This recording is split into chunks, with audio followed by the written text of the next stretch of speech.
রিসেপশনের ব্লগটা পরে ছাড়বো। আপাতত দিদির অষ্টমঙ্গলার যে ব্লগটা সেটা আমি শেয়ার করছি। আমি আর সোনা বাবা চলে গেছিলাম দিদিকে আনতে।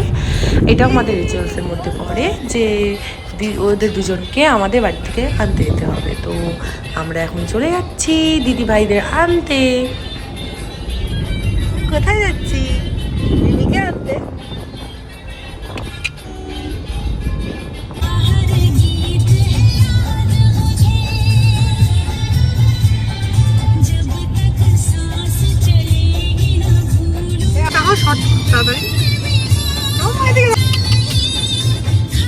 আমি আর সোনা বাবা এরকম একটা বিকেলে বিকেলে বেরিয়ে এত লং ড্রাইভে এনজয় করছিলাম, এবং আমরা দুজনের কোম্পানিটাও খুব এনজয় করি সব সময়। তো আমাদের খুব মজা হচ্ছিল, এবং দেখো পরন্ত বিকেলটাকে কত সুন্দর লাগছে আকাশটা, আর এই রাস্তাটা চারিদিকে এত গাছ, কি সুন্দর লাগছে। এবং আমরা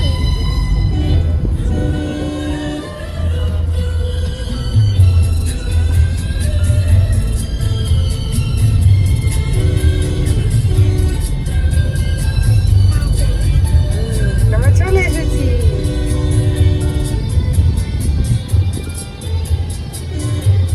আর এই তো এখান থেকে আমি মিষ্টি নিয়েছিলাম। এটা একটা নৈহাটির ভালো মিষ্টির দোকান, বাবা সাজেস্ট করেছিল সেখান থেকেই মিষ্টি নিতে হবে। তাই আমি দাদা সোনা বাবা এখান থেকেই মিষ্টি নিলাম। ওদের বাড়ি ছাড়িয়ে আমরা মিষ্টি আনতে গেছিলাম এই দোকান থেকে, জাস্ট বিকজ বাবা বলেছিল। এখন আমরা আবার ওদের বাড়ির দিকে যাচ্ছি, এবং অনেকটাই বিকেল পেরিয়ে সন্ধে হতে চলেছে, প্রায় 6টা বাজে।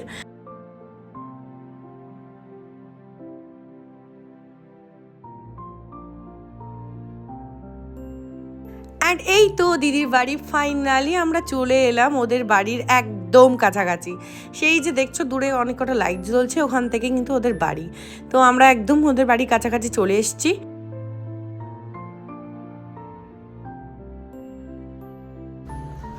এই তো আমরা চলেও এলাম, এখনও প্যান্ডেল কিন্তু খোলেনি। ওদের বাড়িতেই পুরো অনুষ্ঠানটা হয়েছে, যেহেতু অনেক স্পেস ছিল। আর এই যে এখানে আমাদের প্রায় সন্ধে হয়ে গেছে দেখো। আর ওদের বাড়িতে গিয়ে না আমার সব থেকে বেস্ট লেগেছে এই রুমটা। এটা দাদার স্টাডি রুম, আর এখানে প্রচুর প্রচুর প্রচুর বই আছে। আমার বই খুব ভালো লাগে।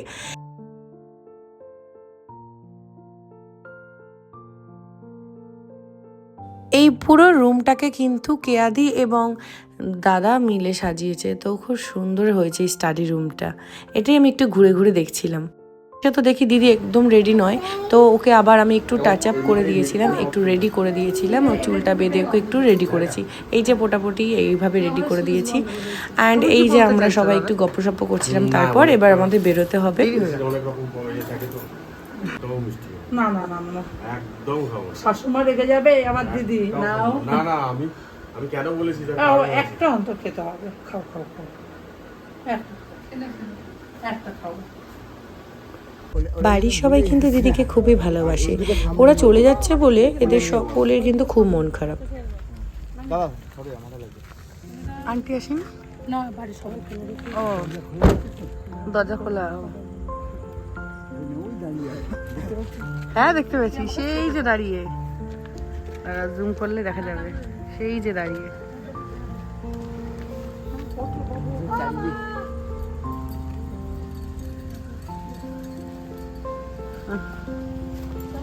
চলো, কাঁদবে না তুমি? আর কাঁদবে না তো? তুমি এখনো চোখ দিয়ে জল।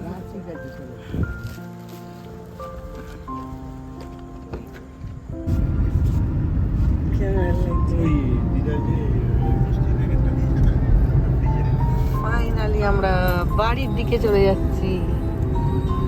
ওই আমাদের জামাই বাবু।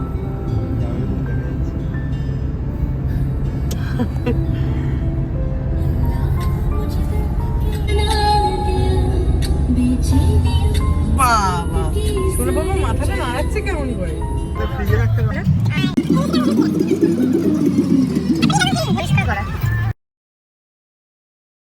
সো ফাইনালি আমরা কিন্তু চলে এলাম বাড়িতে।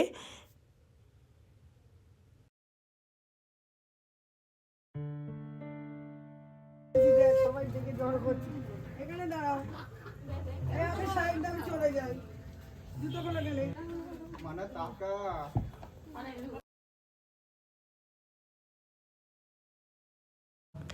এখন এখানে সমস্ত বিয়ের যে অষ্টমঙ্গলা আসলে যে রিচুয়ালসগুলো থাকে আমাদের মধ্যে, সেই রিচুয়ালসগুলো কিন্তু এখানে করা হচ্ছে। আর আমাদের সমস্ত আশেপাশে যত কাকিমারা আছে এবং আমার মাসি সকলে মিলে এটা করছে রিচুয়ালসটা। ছুঁতে হবে না, ছুঁতে হবে না।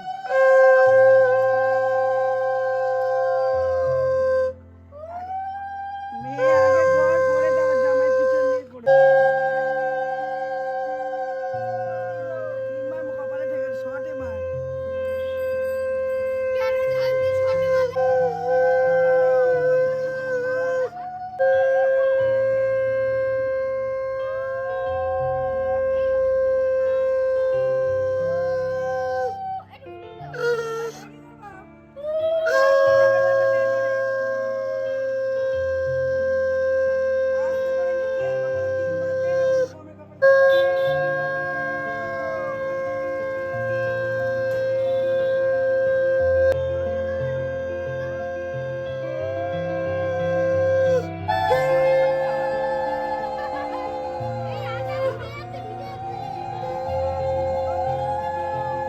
তারপরে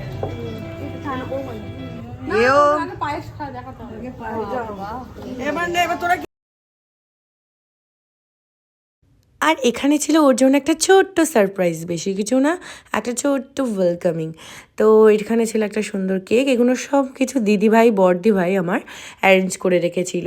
ওর সমস্তটা কেক কিনে আনা থেকে শুরু করে বেলুন সমস্ত কিছুটা ওই করেছিল, কিনে এনেছিল। তো হ্যাঁ, ওরা খুবই খুশি হয়েছিল কিন্তু পুরো জিনিসটাকে পেয়ে।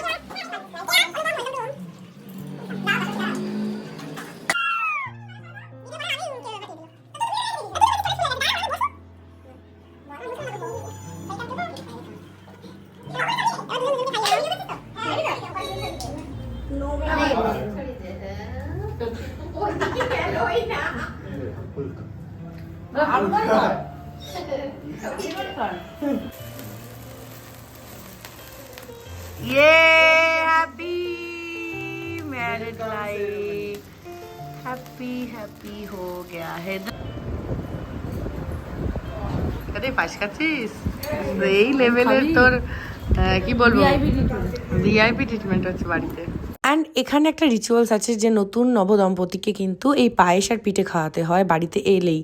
এবং এই সঙ্গে রেসিপি তো অনেক কিছু ছিল, মা অনেক কিছু রান্না করেছিল ওদের জন্য, এবং ওরা প্রচুর গিফটস এনেছিল, নমস্কারই এনেছিল মা আমাদের সকলের জন্য, মাসি দিদা আমাদের সকলের জন্য, বাবা, এবং ওদেরকে তোমরা সবাই অনেক অনেক অনেক আশীর্বাদ করো যেন ওদের জীবন অনেক বেশি সুখের হয়। ওরা একটা মিষ্টি কাপল, যেন সারা জীবন এরকম মিষ্টি থাকে।